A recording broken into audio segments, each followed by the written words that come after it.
কেন আসবেন?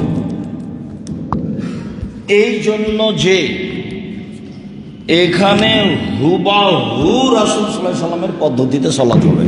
এক নম্বর এইটা কারণ, মানে আমরা একেবারে কাঁটাই কাঁটাই রাসূলের সাথে আমাদের সালাতটা মিলানোর চেষ্টা করব ইনশাআল্লাহ, সময় সহকারে। সময় কিন্তু আমাদের আধা ঘন্টা 40 মিনিট এখনো পার হয়ে গেছে। হাদিস অনুযায়ী আর একটু আগে আমাদের থাকতে হবে। মানে প্রস্তুতি এটাই। কালকে বলছিলাম যে খেজুর খাবেন, একটা মুখেতে বের হয়ে যাবেন 3টে বাজে, তাহলে আর তো কোনো ঝামেলা নাই। আমাদের রাজশাহীর চাঁপাইনবাবগঞ্জের মহিলারা তো অনেক বানায়, তাহলে তো 10টা লাগবে বানাতে। তো রাসূলের পদ্ধতিতে সকালে সকালে সূর্য ওঠার কিছুক্ষণ পরে ইমাম নিয়োগ নিয়ে কেউ কোনো তর্কে জড়াতে পারবে না। ওই কোনো পথই আল্লাহ রাখেন না, ওই বা চলবে না, ওই ইমাম নিয়ে আসতে হবে, আমরা একটা ইমাম দিব, এইরকম কোনো পথঘাট এখানে দেখতে পাবেন না। এই জন্য আসবেন ইনশাল্লাহ, দেখতে পাবেন না। জামিয়া সালাফিয়া প্রায় 4-5টা চলমান, প্রায় 30-40টা রেডি হতে যাচ্ছে, প্রায় শতাধিক সম্পৃক্ত আছে। তার কমিটি বলতে নেবরাস ইসলামিক রিসার্চ ফাউন্ডেশন। কোনো ব্যক্তিগত এলাকার লোক দিয়ে জামিয়া সালাফিয়া চলে না। তাহলে তো আপনি এগুলো কিছু করতেই পারতেন না, একটা হলে আর একটা ঝামেলা বেঁধে যেত। এই মসজিদটা আছে 90% জমির উপরে, 90%। 3000 মানুষ একসাথে এখানে সালাত আদায় করতে পারবে। উপরে তার চেয়ে বেশি পারবে। কেন? উপরের ছাদ 6 ফুট বেড়ে আছে। পশ্চিমে কতটুকু বেড়ে আছে? 6 ফুট বেড়ে আছে। তো উপর অংশ নিচের চেয়ে কি আছে? 6 ফুট বেশি আছে। তো দ্বিতীয় কেন আসবেন? আলহামদুলিল্লাহ কোনো দিন কোনো সমস্যা দেখতে পাবেন না, এটা আমার দৃঢ় বিশ্বাস আল্লাহর উপরে। আমরা যারা দায়িত্বে থাকবো, আপনি আমাদের সাথে পরামর্শ করলে আপনারা সবার ভালো যেটা, সেটা রাসূল সাল্লাল্লাহু আলাইহি সাল্লামের সাথে মিল খেলে সেটা আমরা করব ইনশাআল্লাহ।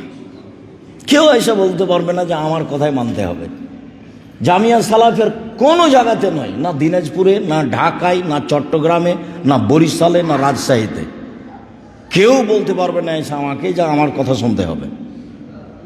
এরকম কোনো আল্লাহ পথ ঘাটি রাখেনি। তাহলে 1 নম্বরে রাসূলের পদ্ধতিতেই সালাত আদায় করব হুবাহু, এই জন্য আসবো ইনশাআল্লাহ। 2 সমস্যা মুক্ত। 3 শিরক নাই, বিদআত নাই। শিরক নাই, বিদআত নাই। কোনো দিন ঈদের মাঠকে সাজানো হবে না। যতদিন হায়াতে আছেন আসতে থাকেন, দেখতে থাকবেন। মুহাম্মদ সাল্লাল্লাহু আলাইহি সাল্লাম মসজিদে নববীর উপর দিয়ে হেঁটে 500 গজ দূরে গিয়ে সালাত আদায় করলেন ঈদের।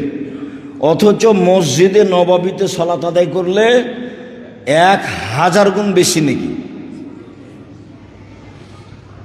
তো সেই মসজিদ ছেড়ে চলে যাচ্ছেন 500 গজ দূরে, মানে ঈদের মাঠ ফাঁকা খোলা জায়গাতে হতে হবে। এটাই সুন্নাত।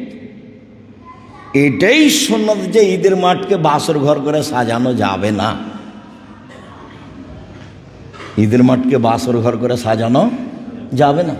সারা দুনিয়া উল্টে গেলে কি হবে? রাসূল সাল্লাল্লাহু আলাইহি ওয়াসাল্লামের পদ্ধতি যা তাই। করোনার সময় আমি বলিনি, আজ থেকে নিয়ে কিয়ামত পর্যন্ত যদি কাবা ঘরে আর মানুষ পাশাপাশি না দাঁড়ায়, 3 ফুট পর পরই দাঁড়ায়, তবুও জায়েজ নয় কাবা ঘরে। কেন?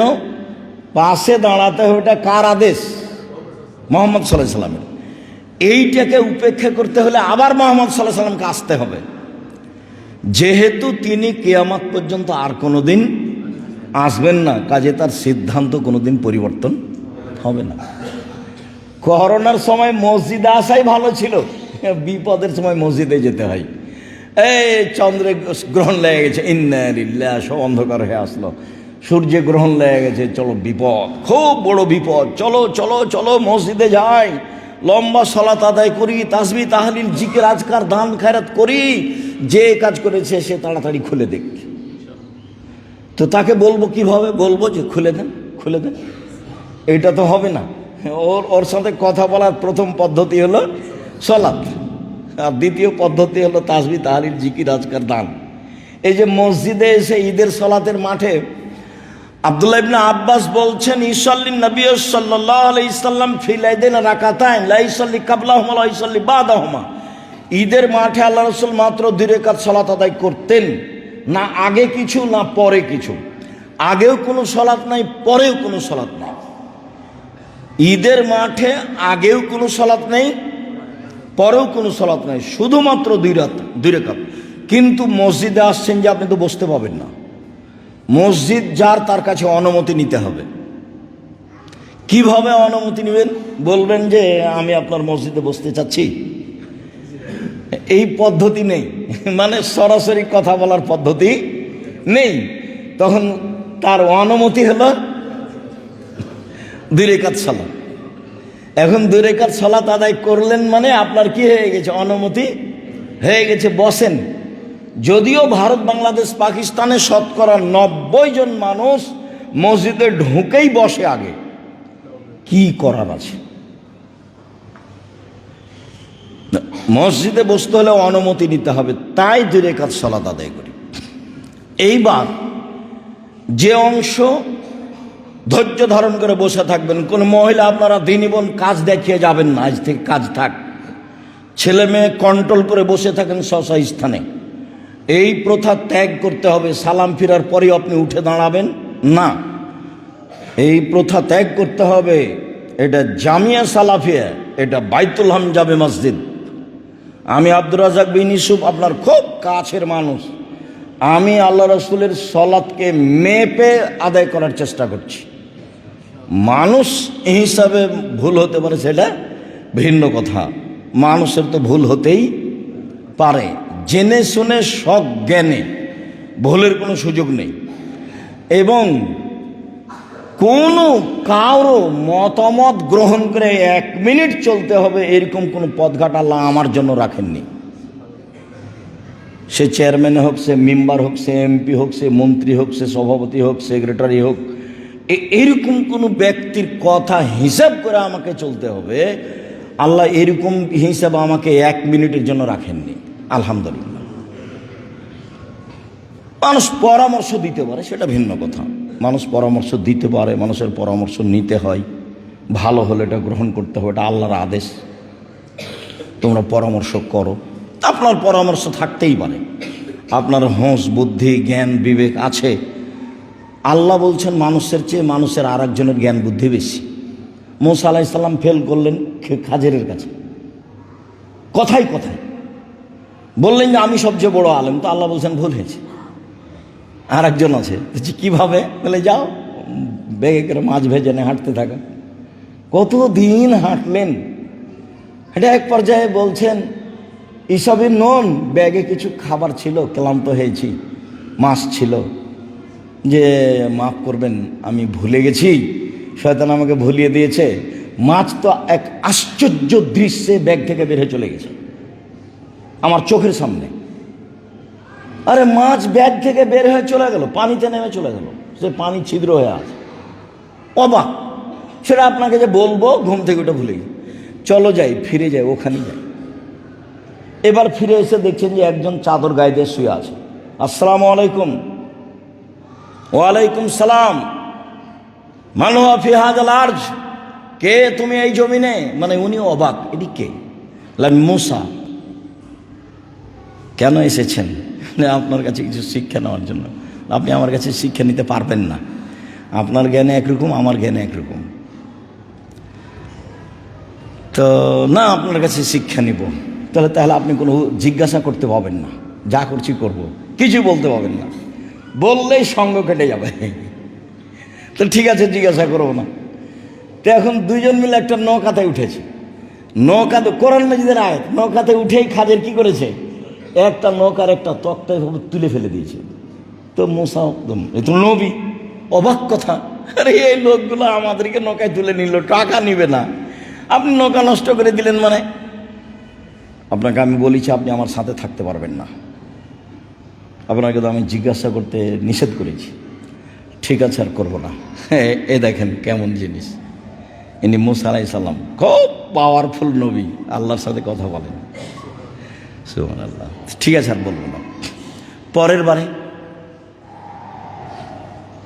পরের বারে একটা ছেলেকে আছাড় দিয়ে মেরে ফেলে দিয়েছে রাস্তায়, খাজির আলাইহিস সালাম। হ্যাঁ, এবারে ধরে দেওয়ালের সাথে মেরে দিয়েছে। অবাক কথা, একটা মানুষকে আপনি অন্যায়ভাবে মেরে দিলেন, এ তো কেসাস নয়, কিন্তু নবী, এত বড় অন্যায় সহ্য করার কথা নয়। তখন বলছে যে আপনার আমার সাথে থাকা হবে না। বলছে ঠিক আছে, এরপরে যদি আমি বলি তাহলে থাকবো না।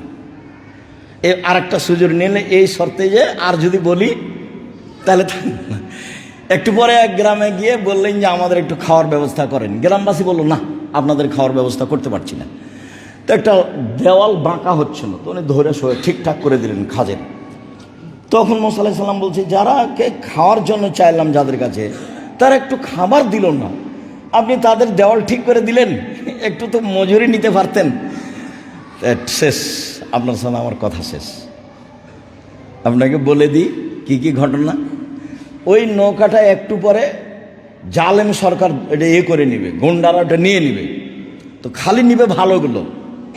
তা আমি এটাতে কি করে দিয়েছি, একটু দোষ লাগিয়ে দিয়েছি, এটা তত্ত্বা উঠিয়ে দিয়েছি। এখন এটা আর ওরা নিবে না, হয়েছে। দ্বিতীয় হলো, ওই ছেলেটা ছিল বড় হয়ে বাপ মায়ের বিরুদ্ধে যেত, ওকে আমি মেরে দিলাম, এরপর আল্লাহ একটা ভালো দিবে। এই যে দেওয়ালটা পড়ে যাচ্ছিল, এর নিচে স্বর্ণ চাঁদি আছে, এরা দুইটা এতিম ছেলে, বড় না হওয়া পর্যন্ত দেওয়ালটা ঠিক থাকতে হবে। বড় হবে তখন এটা পড়ে যাবে, তখন তারা সম্পদ নিয়ে নেবে। বলে হ্যাঁ ঠিক আছে জান, আপনি আর আমি এখন পৃথক। তো আমার দিনী বন্ধুদেরকে বলছি, কাজ দেখিয়ে স্থান ত্যাগ করবেন না, স্ব স্থানে বসে থাকবেন। খুব সংক্ষিপ্ত কথা বলে যাচ্ছি। শেষের কথাটুকু প্রথমে বলছি যে রাসূল সাল্লাল্লাহু আলাইহি সাল্লাম ঈদের মাঠে মহিলাদেরকে দান করতে বললেন যে আমি তোমাদের অধিকাংশই দেখছি জাহান্নামী। জাহান্নাম বলতে নারী আর নারী, তোমরা দান করে জাহান্নাম থেকে বাঁচো। মদিনার মহিলারা রাসূলের মুখের উপরে কথা বলতেন। তখন বললেন, অবেমা ইয়া রাসূলুল্লাহ, আমরা সবাই জাহান্নামে যাব কেন? জাহান্নাম বলতে নারীকে বুঝাই কেন? তখন আল্লাহ রাসূল তিনটা কথা বললেন। এক, তুকসিরনা লানা, তোমরা খামাখা বেশি কথা বলো, ওর কথা বলো, অভিশাপমূলক অপছন্দ কথায় জড়িয়ে পড়ো, এটা হলো 1 নম্বর কারণ জাহান্নামে যাওয়া। মুখ বন্ধ রাখবা, বাস। মহিলা মানুষ, মুখ বন্ধ রাখবা, অত কথাতে জড়াও কেন? কথা বুঝতে পেরেছেন? 1 নম্বর, মহিলা মানুষ মুখ বেশি ব্যবহার করে, যার কারণে জাহান্নামে যাবে, এটা 1 নম্বর। 2, স্বামীকে মেনে চলো না, তিতা লাগুক আর মিঠা লাগুক, তাই শত বক্তব্যে বলা আছে, তিতা লাগুক আর মিঠা লাগুক স্বামীকে মেনেই চলতে হবে, নাহলে সংসার ত্যাগ করতে হবে। এটা জরুরি। যদি কোনো মহিলা বুঝে যে এই স্বামীর সাথে আমার সংসার হবে না, তো পৃথক করে নিতে পারে, নিজেই পারে। চেয়ারম্যান মেম্বার কাজীর কাছে গিয়ে খোলা তালা লিখে দিবে, টাকা পয়সা যা নিয়ে চলো স্বামী সব ফেরত দিয়ে দিবে। বলে আপনার সাথে সংসার করলাম না, গেলাম, ঠিক আছে যাও। 30 দিন পরে বিবাহ বসতে পারবে। কয়দিন পরে? 30 দিন পরে, তার নাম খোলা তালাক। স্বামীকে মেনেই চলতে হবে। যেখানে আল্লাহ রাসূল বললেন যে মহিলাদের জন্য জান্নাতের সব দরজা খোলা, যেটা দিয়ে ইচ্ছা মহিলারা ঢুকতে পারবে, যেটা দিয়ে ইচ্ছা, এত বড় সুযোগ কোনো পুরুষের নেই। সেখানে দেখেন, 1 5 ওয়াক্ত সালাত, 2 রমজান মাসের রোজা, 3 স্বামীকে মেনে চলা, 4 জেনায় লিপ্ত না হওয়া। নেন এবার, ও তো রাসূলের মুখের কথা। 4টার মধ্যে একটা কি আছে? স্বামীকে মেনে চলা। মনে করতে পারছেন না মনে হয়। 1 নম্বরে কি আছে? 5 ওয়াক্ত সালাত। 2 নম্বরে কি আছে? রমজানের সিয়াম রোজা। 3 নম্বরে কি আছে? স্বামীকে মেনে চলা, তিতা লাগলেও মিঠা লাগলেও। 4 নম্বরে কি আছে? জেনায় লিপ্ত না হওয়া, জান্নাতের সব দরজা খোলা। তো ঘুরে তো স্বামীকে মানাই লাগলো। আবার দেখেন, আল্লাহ রাসূল বলছেন, নবীরা জান্নাতে যাবে, শহীদেরা জান্নাতে যাবে, সিদ্দিকেরা জান্নাতে যাবে, সিরিয়াল চলছে, আমি আর আপনি তার মধ্যে নেই। 4 নম্বরে বলছে মহিলারা জান্নাতে যাবে, এ বলে চুপ থাকলেন না, এ বলে বলছে ওইসব মহিলা যাদের স্বামীর সাথে একটু কথা দুরকম হয়ে গেলে হাত ধরে বলে যতক্ষণ পর্যন্ত আপনি খুশি না হবেন ততক্ষণ পর্যন্ত আমি কোনো কিছু খাবো না, এরা জান্নাতি নারী। আমার আপনার কিছু বলার আছে? এ তো মোহাম্মদ সাল্লাল্লাহু আলাইহি সাল্লামের কথা। দেখেন, 1, নবীগণ জান্নাতে যাবে, 2, শহীদেরা জান্নাতে যাবে, 3, সত্যবাদীরা জান্নাতে যাবে, 4, মহিলারা জান্নাতে যাবে, শেষ হয়ে যেত। কিন্তু মহিলারা জান্নাতে যাবে, তারপরে কি বললেন? স্বামী স্ত্রীর মধ্যে যদি কোনো সময় 2 কথা হয়ে যায় তাহলে স্বামীর হাত ধরে বলবে যতক্ষণ পর্যন্ত আপনি খুশি না হবেন ততক্ষণ পর্যন্ত আমি কোনো কিছু খাবো না। তো ঘুরে তো এক কথাই হলো। তাহলে 3টে কারণ বলেছেন বেশি জাহান্নামে যাওয়ার, তার 2 নম্বর হলো স্বামীকে মেনে চলে না। 3, তোমরা এমন জাতি যে বুদ্ধিমানের বুদ্ধিকে নষ্ট করতে পারো। একজন যুবকের দিকে দেখে যদি হেসে ফেলো তাহলে সেই যুবকের অর্ধেক ঈমান হারিয়ে যায়।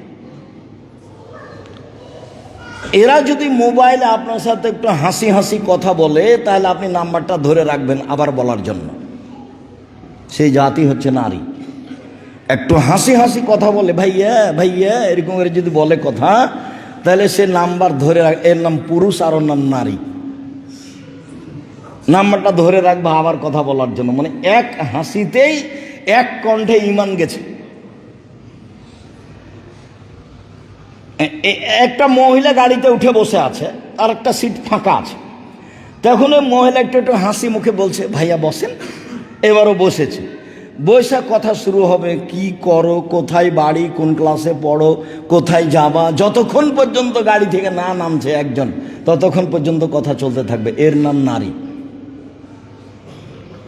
বড় বড় ইমানদারের ঈমান হারিয়ে যায়। নারী দিয়ে মানুষের মান ইজ্জত নষ্ট হয়, নারী দিয়ে মানুষের চাকরি হারায়, নারী দিয়ে মানুষের বংশমর্যাদা হারিয়ে যায়।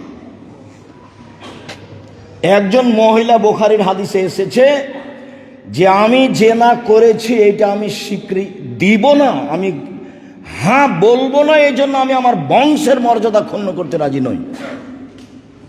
আমার বংশের মর্যাদা ক্ষুণ্ণ করতে রাজি নই, তার মানে বংশের মর্যাদা হারিয়ে যায়। এর নাম নারী। তো বাঁচার পথ কি? দান। পুরুষ আর নারীর জাহান্নাম থেকে বাঁচার পথ কি? দান। এবার শোনেন, 1, দানে বালা মুসিবত দূর হয়ে যায়, সহিহ হাদিস। 2, দানে কবরের শাস্তি বন্ধ হয়ে যায়। 3, দানে মরা মানুষের পাপ মিটে যায়, বুখারী মুসলিম। আপনি দান করলেন আপনার বাপ মা দাদা দাদির নামে, ওদের পাপ মিটে গেছে। এ কথা আমি বলিনি, এ কথা মুহাম্মদ সাল্লাল্লাহু আলাইহি ওয়াসাল্লাম বলেছেন। 4, দান মানুষের পাপকে ওইভাবে মিটিয়ে দেয় পানি যেভাবে আগুনকে নিভিয়ে দেয়। 6, দান আল্লাহর রাগকে ঠান্ডা করে দেয়। আমি আপনি পাপ করেছি, আল্লাহ খুব অসন্তুষ্ট আছেন, মরলেই জাহান্নাম। দান করেছি তো ওটা মিটে গেছে, এখন ঠান্ডা হয়ে গেছে। এর ক্ষমতা অবাক। 5, সালাত আদায় করে জান্নাত পাওয়া যায়, জান্নাত কিনা যায় না। হজ করে জান্নাত পাওয়া যায়, জান্নাত কিনা যায় না। রমজান মাসের সিয়াম রোজা থেকে জান্নাত পাওয়া যায়, জান্নাত কিনা যায় না। উমরা করে জান্নাত পাওয়া যায়, জান্নাত কিনা যায় না। জান্নাত কিনার একটাই পথ হলো দান, আর আরেকটা হলো শহীদ হয়ে যাওয়া জিহাদে গিয়ে। আমি জান্নাত বিক্রি করলাম, আল্লাহ বলছেন পৃথিবীর মানুষ শোনো, আমি জান্নাত বিক্রি করলাম জান আর মালের বিনিময়ে। বলেন তো কিসের বিনিময়ে? জান আর মালের বিনিময়ে। জান মানে জান, জানে যান, যুদ্ধে যান, যান শেষ হয়ে যাক। মাল মানে টাকা পয়সা। ভুল পদ্ধতি মানুষের ঘটা করে উমরায় যাওয়া। রমজান মাসে উমরায় গেলে হজের সমান নেকি হবে, কথা ঠিক, কিন্তু ভাবখান তো এখন ফ্যাশন হয়ে গেছে। প্রস্তুতি নিচ্ছে আগে থেকে, সপরিবারে রমজানে থাকবে সেখানে। সেই জন্য সারা 11 মাস অন্যায়ের কোনো শেষ নাই। প্রথম রমজান থেকে নিয়ে শেষ রমজান পর্যন্ত মক্কায় থাকবে, সে দিন কাটাচ্ছে।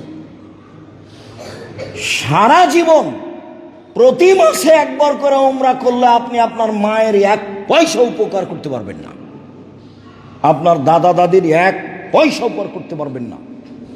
প্রতি মাসে 2বার 3বার করে উমরা করলেও একটাই পথ দান, আর একটা পথ মুখের দোয়া কবুল হতে পারে। আল্লাহ তুমি আমার দাদিকে মাফ করো, আমার নানিকে মাফ করো। দান বিচারের মাঠে ছায়া হিসাবে আসবে। যতক্ষণ পর্যন্ত বিচার শেষ না হবে ততক্ষণ পর্যন্ত এ যাবে না, ছায়া হিসাবে থাকবে। পৃথিবীতে ব্যতিক্রম শক্তিশালী ক্ষমতাধর পাওয়ারফুল ইবাদত হলো দান।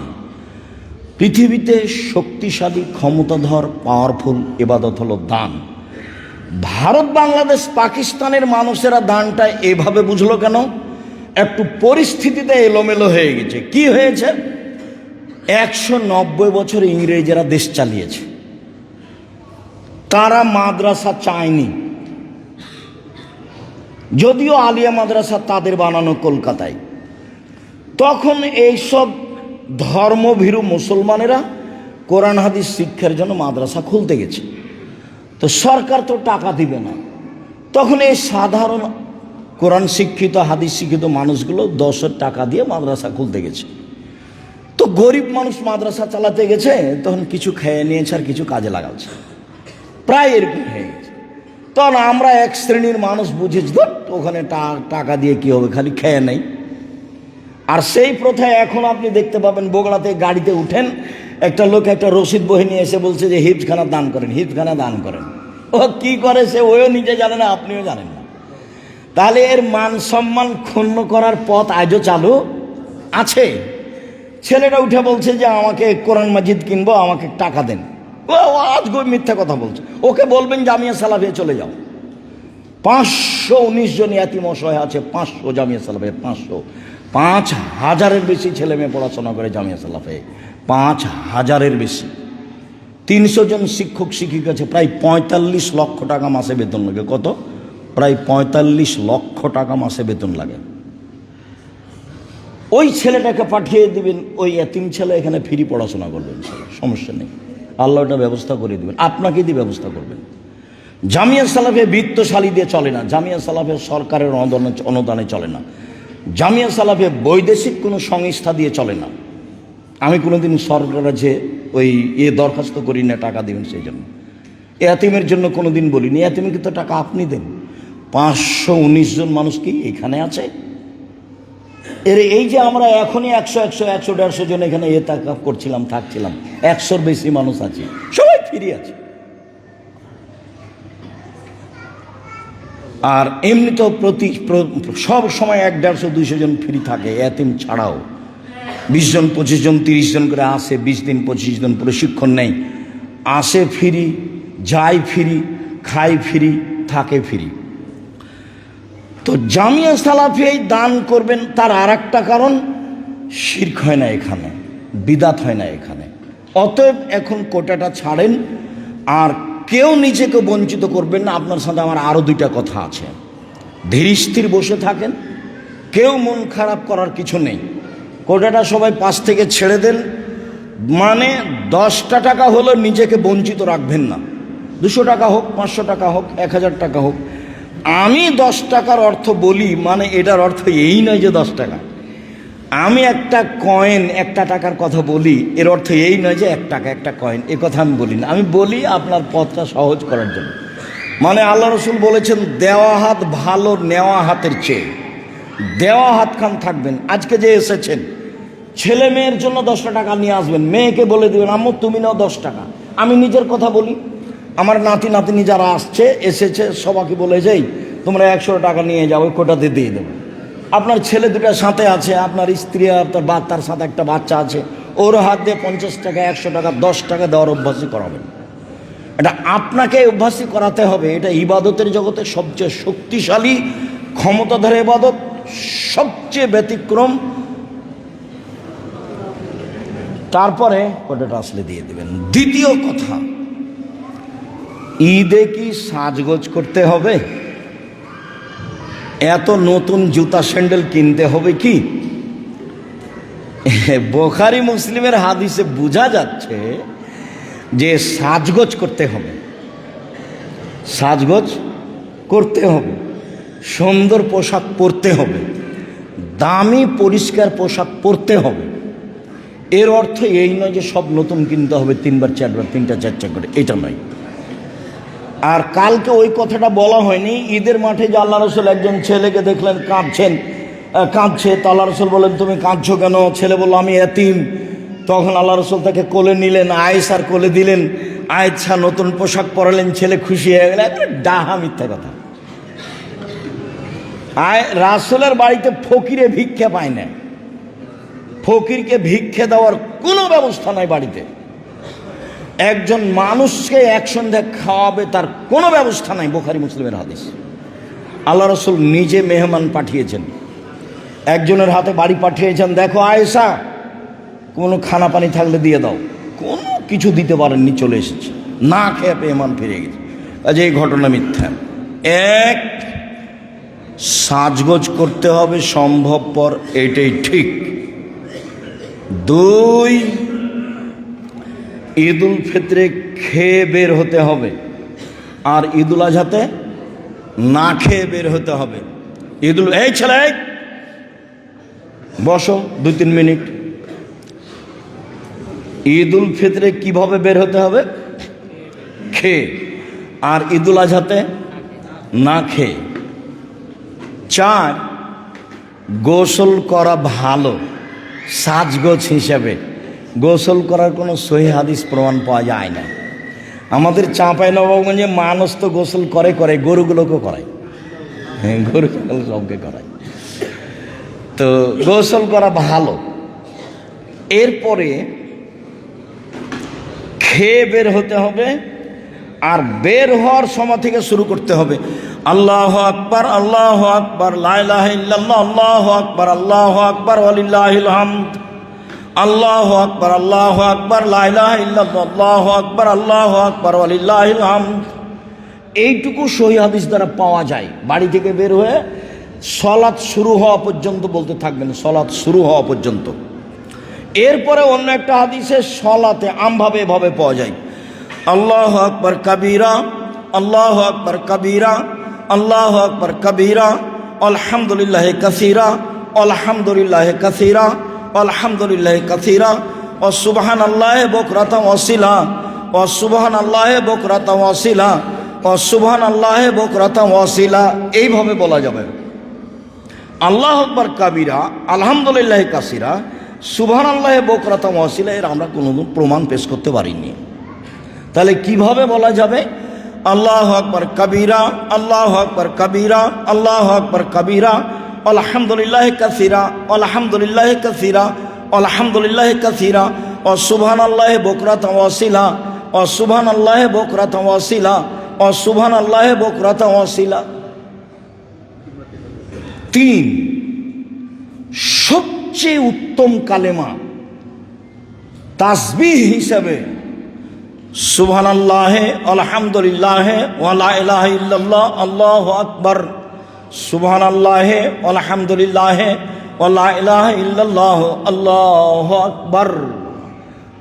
তাসবির জগতে, তাকবীরের জগতে সবচেয়ে উত্তম আর সবচেয়ে ভারী নেকি সুবহানাল্লাহি ওয়া বিহামদিহি সুবহানাল্লাহিল আযীম, সুবহানাল্লাহি ওয়া বিহামদিহি সুবহানাল্লাহিল আযীম। আর সাগরের ফেনা পরিমাণ যদি পাপ হয় তবু সেটা ক্ষমা হয়ে যাবে, সেটা হলো সুবহানাল্লাহি ওয়া বিহামদিহি, সুবহানাল্লাহি ওয়া বিহামদিহি। তখন 100, তখন কতবার? 100 সুবহানাল্লাহি ওয়া বিহামদিহি।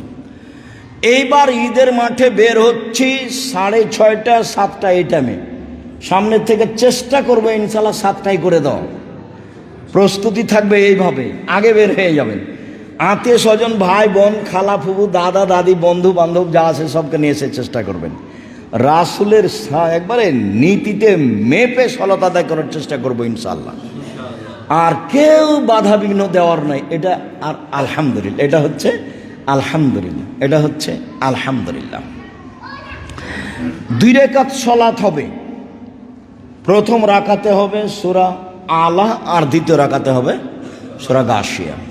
এরপরে বক্তব্য হবে, তারপর খুতবা শেষে দোয়া হবে, তাতে আমরা চলে যাব।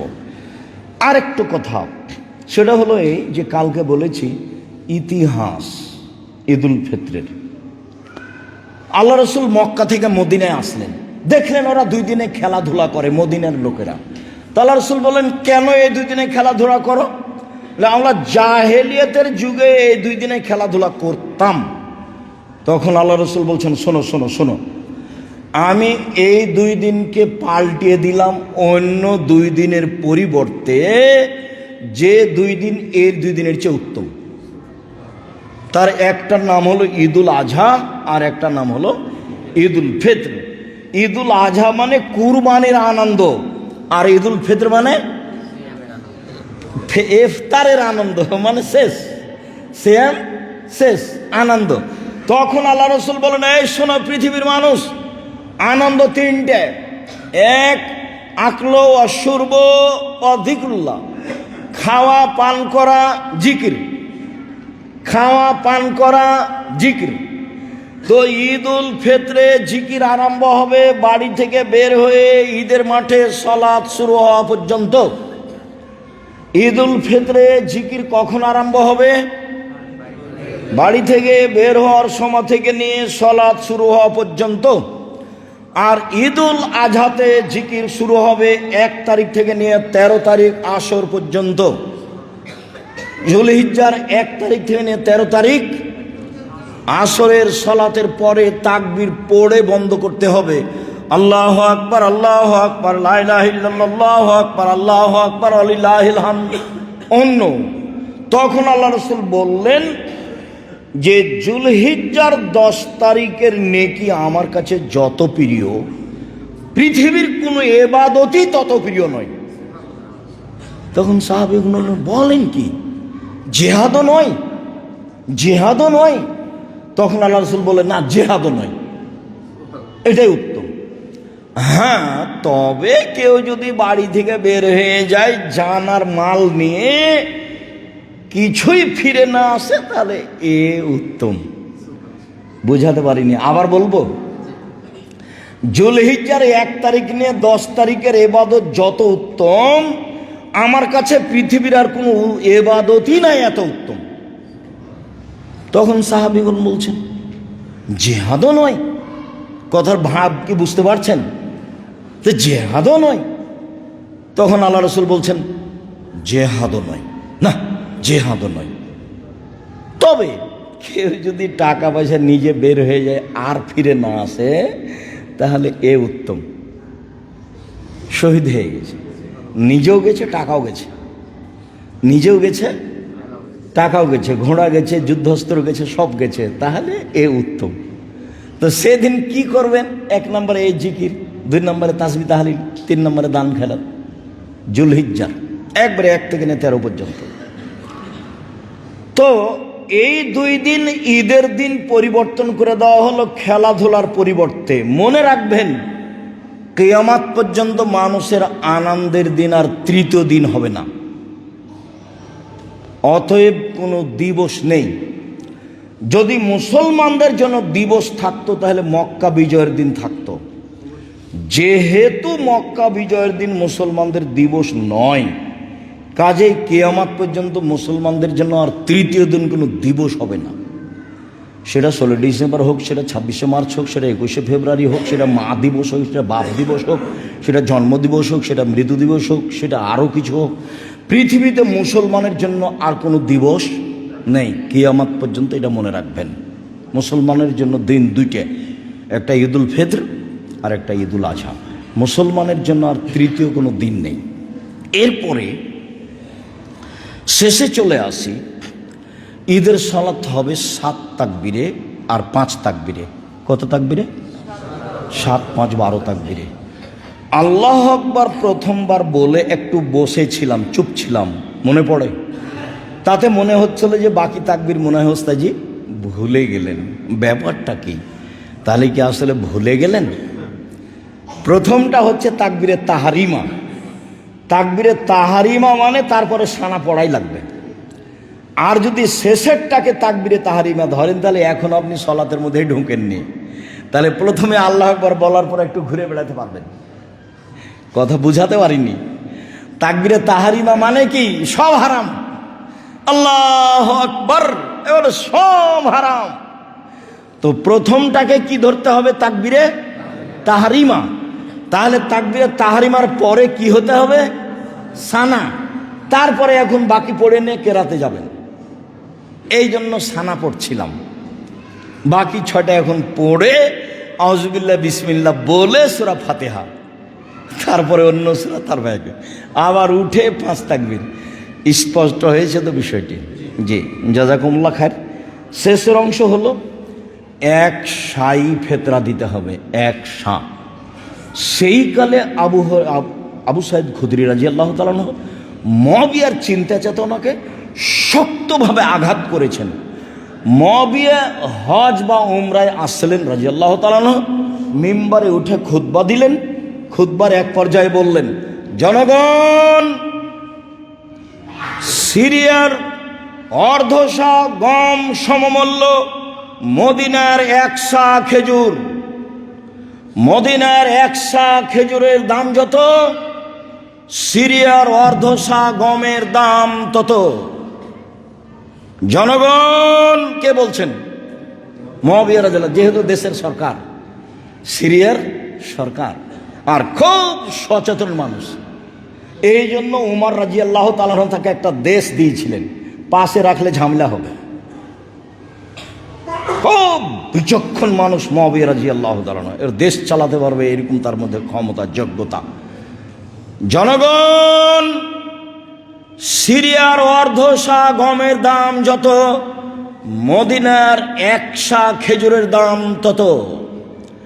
অতএব কেউ খেজুর দিলে 1 শা দিবে, আর গম দিলে অর্ধশা দিবে।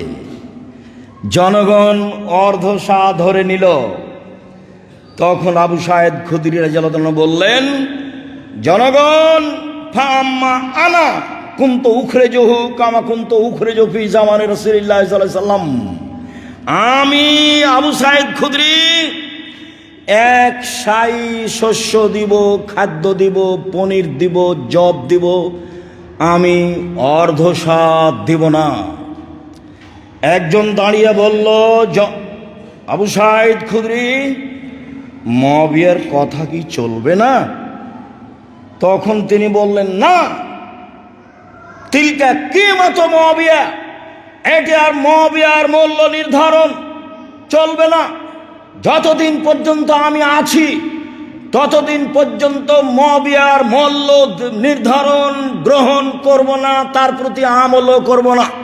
লাক বালোহা ওয়ালা ফালবেহা, কখনো তা গ্রহণ করব না, কখনো তার প্রতি আমল করব না। এই কথা কে বললেন? আবু সাঈদ খুদরি রাদিয়াল্লাহু তাআলা, ইনি খুব বিশিষ্ট সাহাবী। তাহলে এইবার মুআবিয়া সিরিয়া সরকারের মন্তব্য আর আবু সাঈদ খুদরি রাদিয়াল্লাহু তাআলা বিশিষ্ট সাহাবী, দুইটা কথা কি হয়ে গেল? মুখামুখি হয়ে গেল। তো এখন আপনারা রাসূলের সুন্নাতে থেকে যাবেন না মুআবিয়ার চিন্তা চেতনায় আসবেন? রাসূল সাল্লাল্লাহু আলাইহি সাল্লামের সুন্নাতে থেকে যাই। 1 শা শস্য বের করব। একজন এসে বলছে যে একটা লোক শ্যামাই দিতে চাচ্ছে 2.5 কেজি। আমি এখন বলবো আর কি বলে, দেখ কি আর বলবো, কেন? হাদিসে তম খাদ্য আছে। তো চাঁপাইনবাবগঞ্জের লোকেরা ধান বের করতো, ধান, কথা বুঝতে পারেননি? তখন আমি বলছি, দেখেন, ধান তো আসলে আমি না করতে পারি না, তবে ধান আমি উত্তম বলি না, কেন ওকে সরাসরি খাওয়া যাবে না। চাউল হলে সরাসরি খাওয়া, আব্দুল রাজ্জাক সাহেব শোনেন, গমও সরাসরি খাওয়া যাবে না, গমও সরাসরি খাওয়া যাবে না। আচ্ছা, সেইটা ঠিক, গমও সরাসরি খাওয়া যাবে না, তবে গমের প্রসেস সহজ আর ধানের প্রসেস প্রস্তুত করা সহজ নয়। অতএব ধানের চেয়ে চাউল গম দেওয়া উত্তম হবে, এক সাই দিতে হবে। সারা দুনিয়ার মানুষ যদি মূল্যে চলে যায়, আমরা যারা রাসূলের সুন্নাত ফলো করি তারা মূল্যে যাব না। শেষ পর্যন্ত বলেছি ইনশাআল্লাহ যাব না। কেউ যদি শস্য নেওয়ার না থাকে, ফেতরা নেওয়ার না থাকে, প্রয়োজনে ফেলে দেব, কিন্তু রাসূলের সুন্নাত থেকে ফিরে আসবো না। রাসূলের সুন্নাত থেকে ফিরে আসবো না। যা হবে হবে। শক্ত থাকেন, ফেলতে হবে না। আমি শক্ত হওয়ার জন্য বলছি যে কেউ যদি শস্য না হয় নেয়, তাহলে প্রয়োজনে কি করব? ফেলে দেবো, কিন্তু বের করব কি? শস্য বের করব। ফকির মিসকিন যদি কেউ না নেয়, তাহলে এখানে জামিয়া সালাফে পাঠিয়ে দিন। যদিও ফেতরা কার জন্য? ফকির আর মিসকিনের জন্য। ফেতরা কার জন্য? ফকির আর মিসকিনের জন্য। তো মাদ্রাসায় গেল কি করে? তো ভারত, বাংলাদেশ, পাকিস্তানের লোকেরা মানুষের কাছে সাহায্য চেয়ে কি চালাইতো? মাদ্রাসা চালাতো। তখন এরা দেখলো যে ফেতরা একটা পথ, 2 টাকা হলেও তো হলো। আরেকটা দেখলো যে গরুর চামড়া, কোরবানির চামড়া একটা পথ। তখন এই মাদ্রাসাগুলি কোন দিকে মুখাপেক্ষী হলো? ফেতরার দিকে আর গরুর চামড়ার দিকে। যার কারণে এটা চালু হয়ে গেছে। আসলে ফেতরা আল্লাহ রাসূল কার জন্য বলেছেন? লিল ফুকরায়ে ওয়াল মাসাকিন, ফকির আর মিসকিন। ফকিরকে হাত পাতে যে, মিসকিনকে চাইতেও পারে না, সংসারও চলে না। ও কোথায় আছে? আপনার বাড়ির পাশে আছে, যে আপনার বদনাম করে খুব। বলে দেখেন আপনার মাকে যে আম্মা, আচ্ছা আমাদের গ্রামে একটা চাচি ছিল আম্মা, যে গরিব মানুষটা, ওকে একটা কাপড় দিতে চাচ্ছি। করেছিস কি? দিন রাত খালি করে বদনাম করে। না আম্মা করুক, ওখানে দেন। এ হলো মিসকিন, চেয়ে বেড়ায় না কিন্তু সংসার চলে না। বুঝতে পারলেন কে ফকির আর কে মিসকিন? ফকির কে? যে হাত পাতে। মিসকিন কে? চাইতেও পারে না, সংসারে চলে না। সে আবার আমার আপনার বদনাম করে। সবাই করে তা নয়, প্রায়ই করে। প্রতিবেশী প্রায়ই করে, সবাই করে তা নয়। দানের সবচেয়ে উত্তম পথ হলো পানির ব্যবস্থা করা আর কাপড়ের ব্যবস্থা করা। শেষে চলে আসলাম ফেতরা, শেষের কথাটা। অর্ধশা গ্রহণ করলাম, কথার কথা করিনি। অর্ধশা গ্রহণ করলাম, তো মক্কা মদিনার করব না ইরাকের করব? কেউ যদি বলে যে অর্ধশাই গ্রহণ করলাম, তো কার করবে? মক্কা মদিনার করবে না ইরাকের করবে? মক্কা মদিনার সা গ্রহণ করলে 2.5 কেজি, আর ইরাকের সা গ্রহণ করলে 3.5 কেজি। এখানে একটা রহস্য আছে, সেজন্য বলতে চাচ্ছি। আমাদের মাঝাবি ভাইয়েরা যে টাকা ধরলো, তো এত কম হলো কেন? কেন কম হলো? মক্কা মদিনার সা যদি আজও কিনে এসে চাউল মাপেন 2.5 কেজি বা 2 কেজি 400 বা 2 কেজি 600 এর মধ্যে থাকবে। আর যদি ইরাক থেকে একটা সা নিয়ে এসে চাউল মাপেন, তাহলে 3.5 কেজি ধরবেন। তো যেহেতু আমার মাঝাবি ভাইয়েরা কার দিকে দুর্বল? ইমাম আবু হানিফার দিকে। তাহলে এখন সোজা কোথায় চলে যেতে হয়েছে? ইরাক।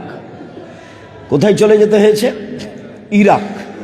এবার ইরাকের চা হলো 3.5 কেজি, তার অর্ধেক করেন তো দেখি, 2.25 কেজি।